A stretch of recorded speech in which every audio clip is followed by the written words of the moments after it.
Russia's President Vladimir Putin has warned of a global catastrophe if military tensions with North Korea continue to increase. Mr. Putin also dismissed the value of imposing further sanctions on Pyongyang, saying the country's leadership would rather eat grass than abandon its nuclear program. Meanwhile, South Korea has been holding more live fire drills and has been staging a major naval exercise off the country's east coast.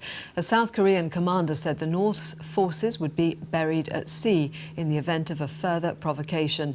The country's president says he is open to dialogue with the North, but now is not the time for talks.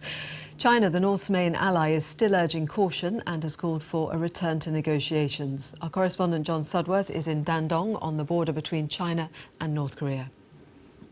The Chinese city of Dandong is a very good place to contemplate China's position in the North Korean nuclear crisis. If we pan across the river, you can see just how close the two countries are at this point. They are connected by that iron bridge behind me, and almost all of North Korea's trade in goods, as well as its vital crude oil supply, flows across this border. You can see an antiquated North Korean power station on the other side there, a sign of just how dilapidated its energy infrastructure is.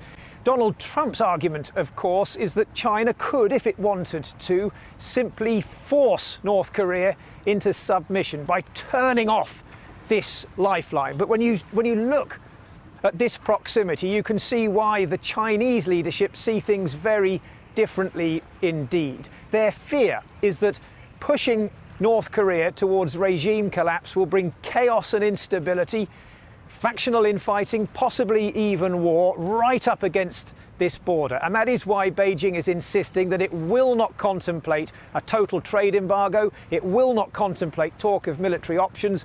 All it wants to see is a return to dialogue. And that has been its position all along.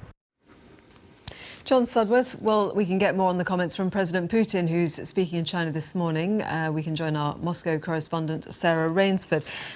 Sarah, Vladimir Putin has, like China, dismissed putting further sanctions on North Korea. What is Moscow's view of what would be the way forward?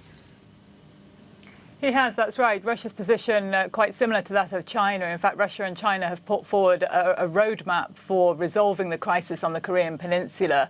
And President Putin has made clear that whilst Russia sees the latest nuclear test by North Korea as provocative, as he put it, and he's condemned those, he doesn't think that sanctions are the way forward. In fact, he said that the North Korean leadership would prefer to eat grass than to end their nuclear program. So sanctions, he said, were a dead-end road. But also he was very strong, Mr. Putin was very strong in terms of what he called the military hysteria that he said was being whipped up over the crisis on the Korean Peninsula, saying that that was a road to nowhere, that this kind of rhetoric needs to end and that all sides need to return to the negotiation table. Now, as Russia sees it, that means all sides, including Pyongyang. It's like China, pushing for a return to talks, and says the only way to resolve this crisis is through diplomacy. But it's difficult at this point to know exactly what influence Russia can bring to bear on the situation.